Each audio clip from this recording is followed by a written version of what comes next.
আল্লাহর রসুল যেদিন জন্ম নেন তো ওই দিন আম্মা জান আমেনা কোলে নিয়ে কাঁদতেছিলেন। সবাই জিজ্ঞাসা করতেছে কাঁদো কেন?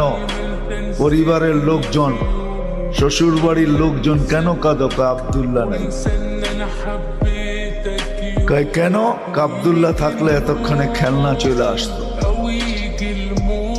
আল্লাহ যেন কানে কানে বলতেছিলেন আমেনা কাঁদিস না, আব্দুল্লাহ খেলনা আনলে আর কোত্থেকে আনবে?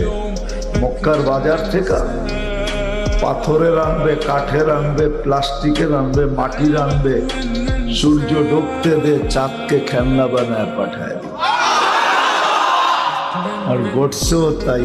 আবু তালেব বলে বিকালে যখন শোয়া দিছি, সূর্য ডুবার পরে যখন শোয়া দিছি, চোখের উপরে তো বাদাল কামরু আইয়াদনু, চাঁদ দ্রুত গতিতে নিচে নামতেছিল। আর আমি তাকায় তাকায় দেখতেছিলাম।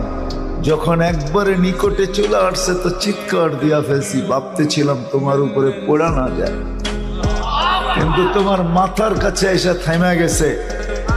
তুমি হাত পাও নাড়াচাড়া করতেছিল আর চাঁদ উপরে ডান্স করতেছিল। তো বলছে চাচা জানেন চাঁদ কি বলতেছিল?